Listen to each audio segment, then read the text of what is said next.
Bonjour et bienvenue dans cette vidéo concernant les structures de contrôle de base dans un algorithme. Une structure de contrôle de base dans un algorithme permet de fixer l'enchaînement dans le temps de plusieurs énoncés, en fonction de certaines conditions. En l'absence de structure, les instructions s'exécutent séquentiellement et sans condition, c'est-à-dire qu'elles s'exécutent d'une manière séquentielle, l'une après l'autre, et sans contrôle.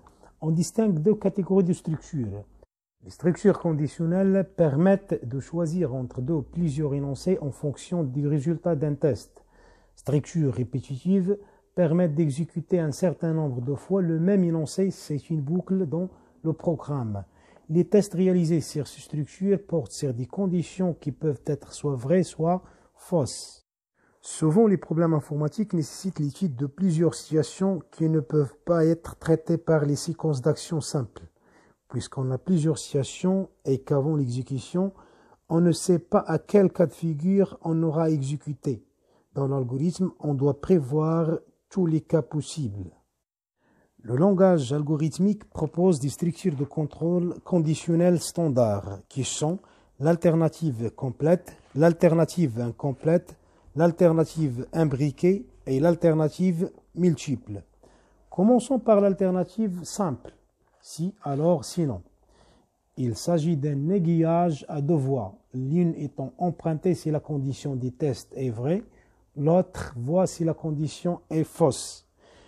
La syntaxe est la suivante. Pour exprimer une alternative complète, on procède de la manière suivante. Le mot-clé « si » permet d'énoncer la condition. Celle-ci sera évaluée pour voir s'il est vrai ou fausse. S'il est vrai, alors on exécute l'énoncé 1, c'est-à-dire l'ensemble des instructions contenues dans l'énoncé 1. Sinon, c'est-à-dire si la condition énoncée est fausse, alors on exécute l'énoncé 2. Ensuite, on met fin à la structure conditionnelle à l'aide des mots-clés fin si. La condition énoncée entre les mots-clés si et alors est une variable booléenne qui renvoie soit vrai, soit faux. Autrement dit, quand un programme informatique est exécuté et que l'on arrive à une condition, alors si celle-ci est vraie, la machine exécute l'énoncé des blocs si et saute directement à fin si, en ignorant carrément le bloc sinon. Inversement, si la condition est fausse, alors la machine saute le bloc si et exécute directement l'énoncé des blocs sinon. Le programme passe directement à l'instruction qui suit le fin si. Dans notre syntaxe, énoncé 1, respectivement énoncé 2, peut être soit une action de base, c'est-à-dire action de lecture, action d'écriture ou bien affectation, ou bien une action composée, c'est-à-dire une séquence d'actions de base délimitée par les mots-clés début et fin, ou bien une structure soit conditionnelle, soit répétitive. Donc, s'il s'agit d'une structure conditionnelle de type alternative simple ou bien de type alternative incomplète, on parle d'alternative imbriquée, qu'on verra par la suite. Donc, prenons l'exemple suivant. Écrire un algorithme classement, appelé classement, qui permet de lire deux nombres entiers et de déterminer, c'est-à-dire cet algorithme détermine le plus grand, bien le maximum. Donc, à partir de l'énoncé de l'exemple, on peut tirer le nom de l'action, c'est-à-dire l'entête, la partie déclaration, et il ne reste que la partie manipulation.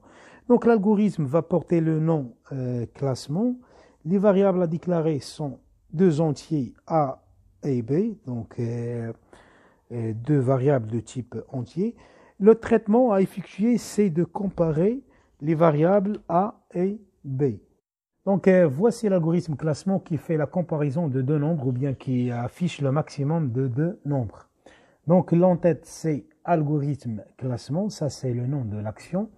La partie déclaration contient seulement deux variables, donc les variables à comparer. Variable A, B, deux points entiers, c'est-à-dire des variables de type entier. Donc, cette instruction est valide pour l'allocation de la mémoire.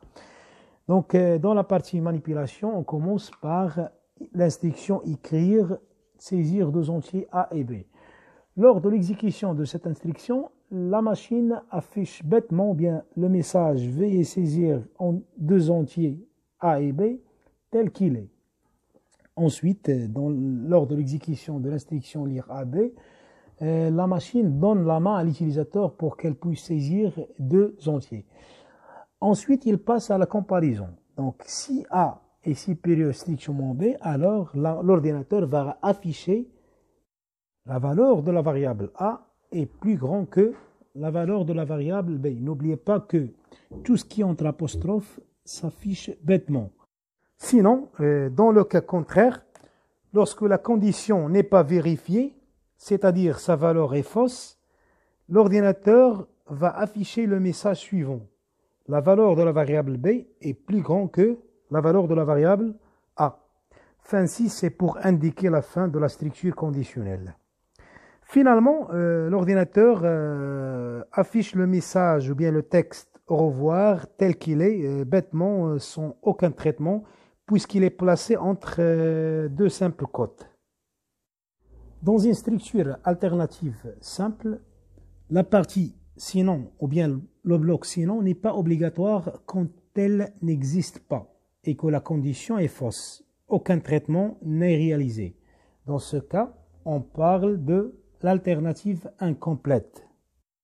Le deuxième type de structure conditionnelle est l'alternative incomplète.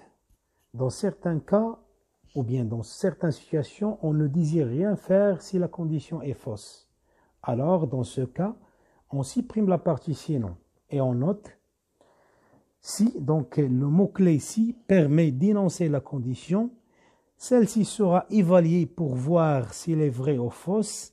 S'il est vrai, alors on exécute l'ensemble des instructions contenues dans l'énoncé 1 et on sort de la structure grâce au mot-clé fin si. Le troisième type de structure conditionnelle est l'alternative imbriquée. Il s'agit d'une structure qui regroupe en son sein les structures alternatives conditionnelles. L'imbrication des conditions, c'est le fait de mettre une condition dans une autre. La syntaxe de la structure conditionnelle imbriquée est la suivante. Si la condition 1 est vraie, on doit vérifier la condition 2. Si la condition 2 est aussi vraie, on exécute l'énoncé 1. Sinon, c'est-à-dire si la condition 2 est fausse, de plus la condition 1 est vraie, on exécute l'énoncé 2. Mais si la condition 1 est fausse dès le départ, on exécute directement l'énoncé 3. Prenons l'exemple suivant d'un algorithme qui reçoit un entier et qui décide si ce dernier est strictement positif, nil ou bien strictement négatif. Dans ce cas, si la première condition n'est pas vraie, ce qui signifie que le nombre n n'est pas strictement supérieur à 0, c'est-à-dire n'est pas strictement positif, alors on ne peut pas prédire avec précision si n est nul ou bien strictement négatif. Il faut donc prévoir une autre condition dans le bloc sinon. Si cette première condition est vraie, alors on peut en déduire avec exactitude que le nombre n est strictement positif, sans avoir besoin de vérifier d'autres conditions. Notez que toute structure conditionnelle si doit être clôturée par fin si. Autrement dit, il faut déclarer autant de fin si que de si. Maintenant, l'algorithme que l'on vient de voir peut s'écrire de la façon suivante. Vous avez remarqué qu'on a utilisé 3 structures incomplètes indépendantes. Le résultat de l'exécution sera donc le même, mais l'algorithme dans ce cas n'est pas le meilleur. Il n'est pas optimal. Car la machine doit exécuter ou bien évaluer la condition 1, puis la condition 2, puis la condition 3, quelle que soit la véracité ou bien la valeur de vérité de la condition 1 et de la condition 2. Pourtant, on sait que si la condition 1 est vraie, automatiquement les deux autres conditions sont fausses. Mais nous ne l'avons pas mentionné dans l'algorithme. Donc, il est préférable d'éviter ce genre de traitement et utiliser le bloc si et sinon, ainsi que les imbrications. Remarquez que dans le deuxième algorithme, le programme vérifie 3 conditions, alors que dans le premier algorithme, si au départ le nombre saisi par utilisateur est strictement supérieur à 0, Le programme ne vérifie qu'une seule condition. Conseil, utilisez les tests imbriqués pour limiter le nombre de conditions à vérifier et placer d'abord les conditions les plus probables. Exercice. Donc, le prix de photocopie dans une reprographie varie selon le nombre demandé. 0,5 dirham la copie pour un nombre de copies inférieur à 10 et 0,4 pour un nombre compris entre 10 et 20 et 0,3 au-delà de 20 copies. Écrire un algorithme qui demande à l'utilisateur le nombre de photocopies effectuées et calcule et affiche le prix à payer.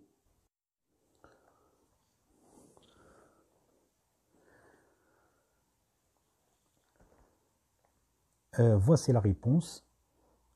Algorithme photocopie, donc le nom de l'action c'est photocopie. On doit déclarer deux variables. C c'est un entier, le nombre de copies il est toujours entier. Par contre prix c'est un nombre réel, donc une variable du type réel. Premièrement, la machine demande le nombre de photocopies. L'utilisateur répond par le nombre de copies. Si le nombre de copies est inférieur strictement à 10, alors le prix c'est la quantité fois 0,5. Sinon, on ne peut pas prédire le prix parce qu'on a deux cas de figure qui se présentent. Si il est entre 10 et 20, le prix c'est C fois 0,4. Sinon, c'est-à-dire si le nombre est supérieur strictement à 20, le prix c'est C fois 0,3.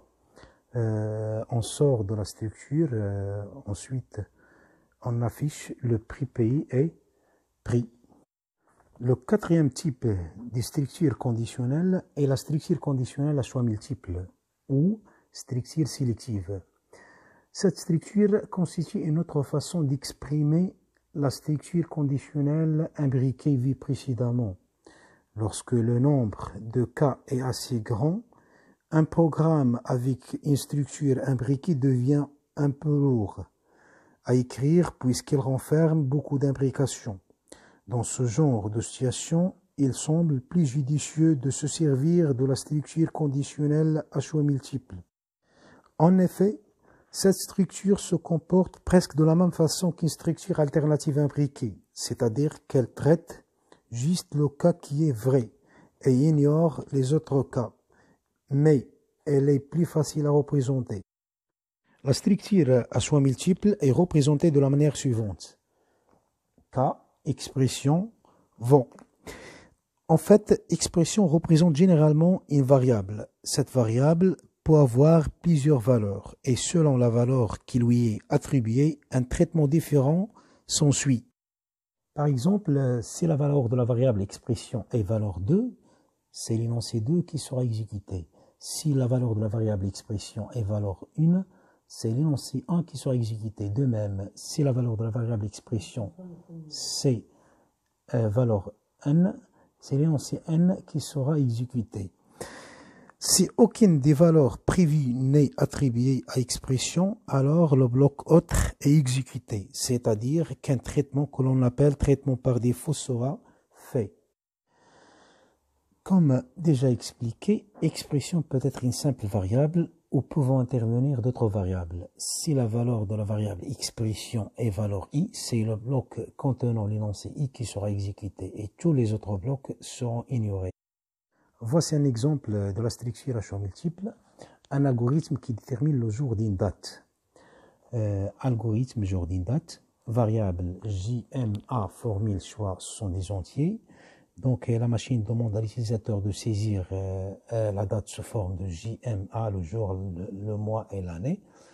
Lire JMA, c'est-à-dire la machine donne la main à l'utilisateur de saisir les entrées. La variable formule reçoit J plus la partie entière de 2,6 fois le mois moins 2 plus l'année plus la partie entière de l'année sur 4.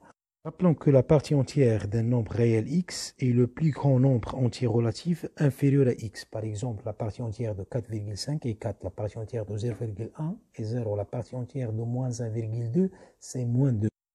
Ensuite, choix reçoit reste de formule 7. Rappelons que reste formule 7 C'est une fonction qui renvoie le reste de la division euclidienne de formule par le nombre 7. Si la variable choix égale à 0, alors c'est samedi. Si la variable choix égale à 1, alors c'est dimanche, ainsi de suite. Si la variable choix vaut 6, alors c'est un vendredi.